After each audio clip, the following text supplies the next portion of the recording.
Olá, 13 de setembro de 2020, dando continuidade, à leitura do livro Interpretação Espiritual das Escrituras, do Joel Goldsmith, capítulo 16, Limpando o Templo. Quando você vem para o Cristo, venha com um desejo sincero de ser purificado interiormente. Você não está vindo a um ensinamento do qual você espera receber mais ou melhores condições humanas. Você não está apenas em busca de ter a sua existência humana mais fácil, mais saudável ou até mesmo um pouco mais longa. Mas você está pedindo para ser erguido completamente acima do nível humano da vida, para a consciência espiritual da vida e suas harmonias. Não se apegue ao sentido pessoal de bem, que tem há tanto tempo obstruído sua visão do Cristo. Esteja disposto, esteja preparado para o Cristo, para dissipar todo o sentido pessoal. Mesmo que humanamente seja bom,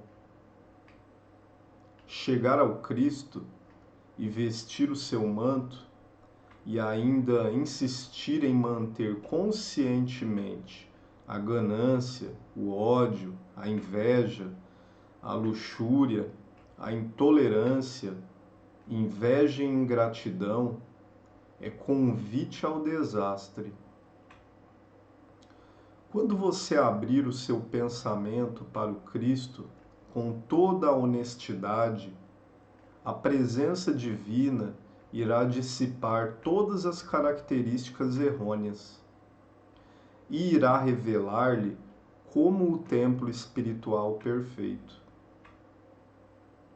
Se você se apegar a certos erros, enquanto convida a entrada de Cristo no templo do seu ser, você estabelece uma guerra entre o espírito e a carne, entre a alma e o sentido material. E esta guerra pode destruir, afinal, o templo de seu ser, seu corpo, pelo menos temporariamente.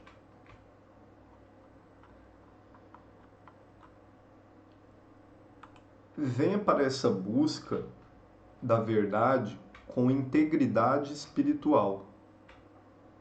Seus pecados presentes, falhas e limitações não devem ser temidos.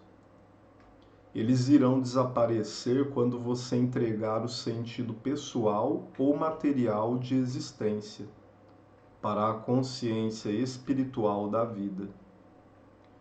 O dicionário de metafísica diz: o Templo de Salomão é um símbolo do corpo do homem regenerado, que ao alcançá-lo nunca mais sairá.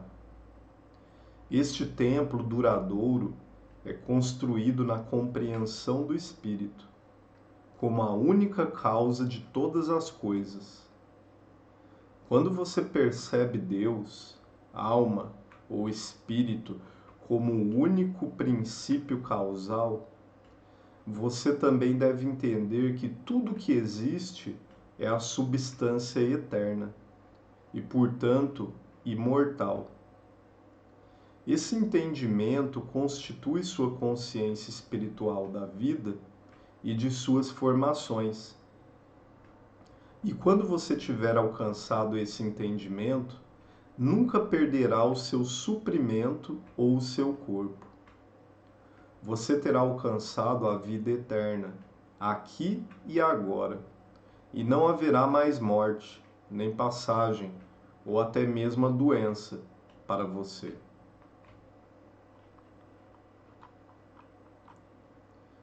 Na construção dessa nova consciência, você está construindo o templo, não feita por mãos, mas eterno, nos céus. Este templo não se constrói com materiais, mas com a substância pura do Espírito. Você não pode construir com as qualidades humanas do bem. Você não pode construí-lo com o pensamento errado, mais do que você não pode construí-lo com o pensamento certo. O pensamento humano não vai construir esse edifício espiritual, eterno e infinito. O pensamento humano é finito e mutável, e não pode resultar em uma estrutura indestrutível e imortal.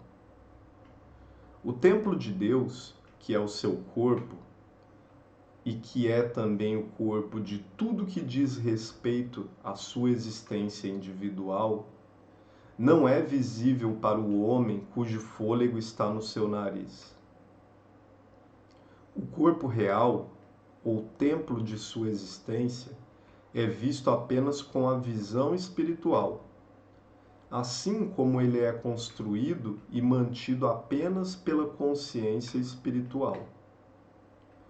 Você não tem que declarar que você atingiu essa consciência, pois é evidente para o mundo as harmonias, alegrias, paz e domínio que você mostra no viver diariamente. Sua realização espiritual é evidente por seus efeitos que são vistos como a saúde, sucesso, equilíbrio e paz. Até mesmo o que o mundo vê como seu corpo físico aparentará saúde, vitalidade, juventude e beleza. Aquilo que o mundo vê como seu suprimento será evidente como abundância e segurança. Aquilo que o mundo vê como sua casa refletirá amor, a compatibilidade e o companheirismo. Em outras palavras, o que você recebe em segredo na consciência espiritual será gritado em cima dos telhados, como prova visível, e ainda você não proferirá nenhuma palavra com a sua boca. Novamente, o dicionário da Bíblia diz: pensamento espiritual e meditações espirituais estão constantemente nos levando para o lugar de ascensão, onde a forma é aclarada em sua ideia divina.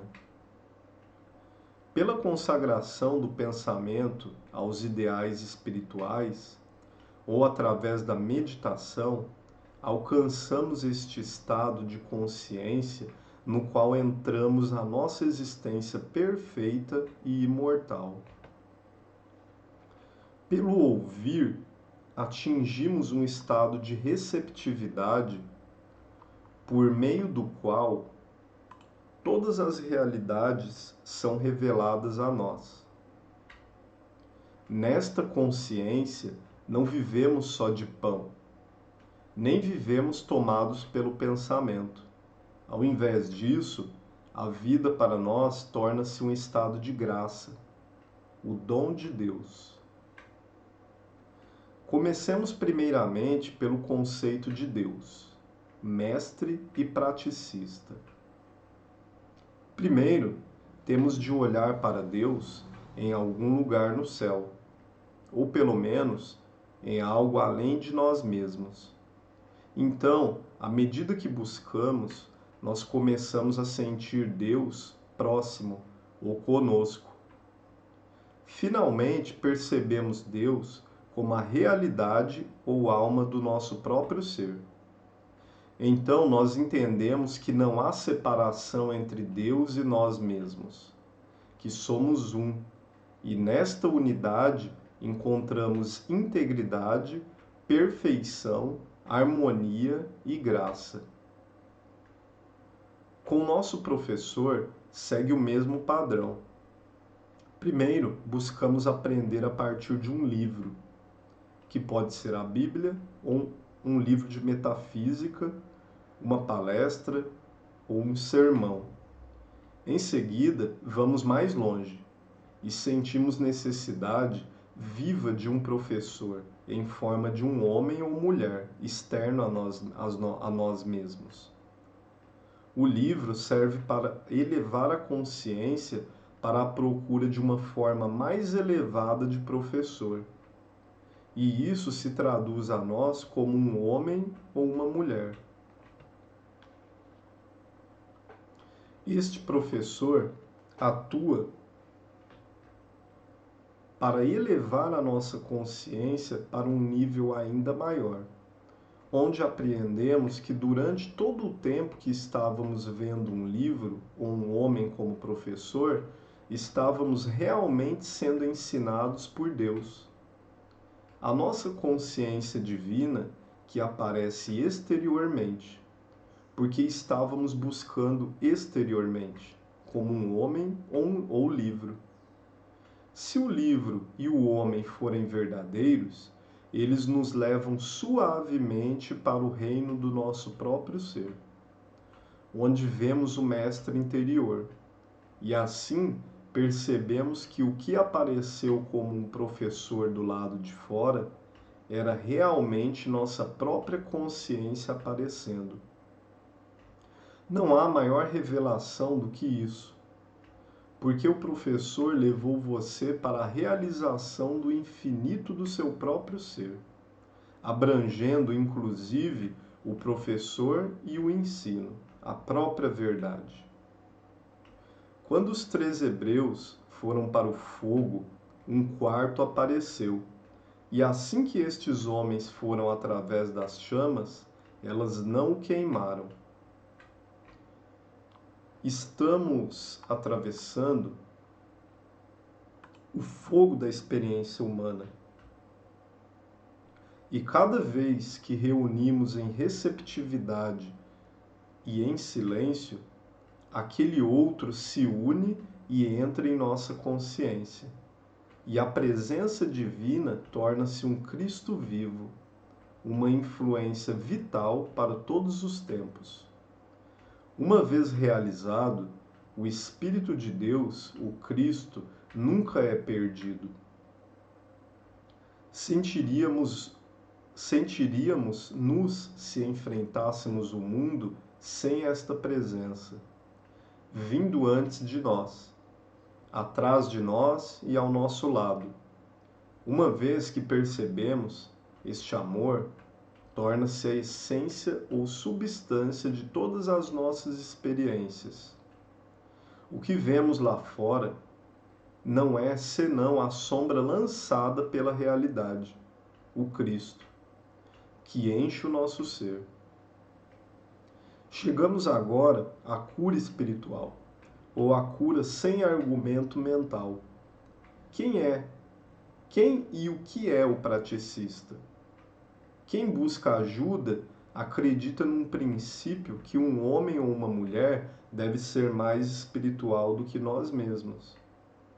Nós não percebemos que o homem ou a mulher era o nosso conceito de cura em Cristo.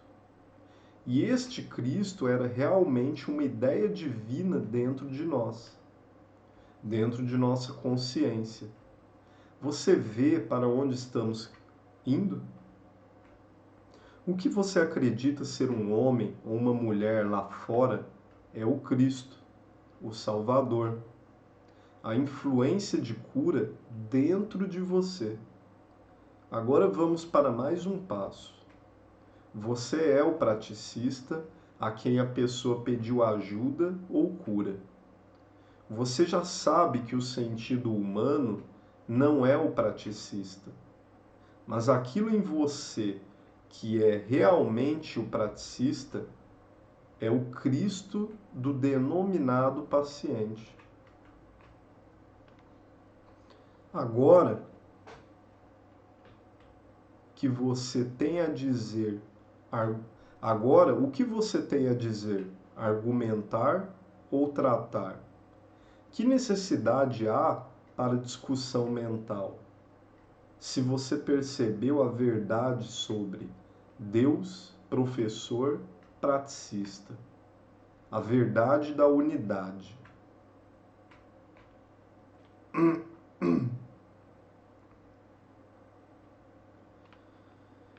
Olha, gente, isso aqui é bem forte.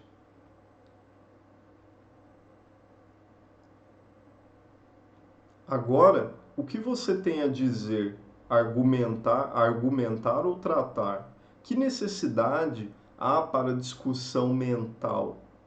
Se você percebeu a verdade sobre Deus, professor, praticista, a verdade da unidade.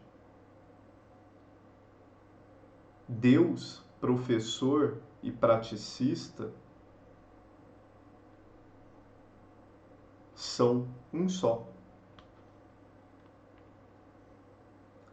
Quando em unidade.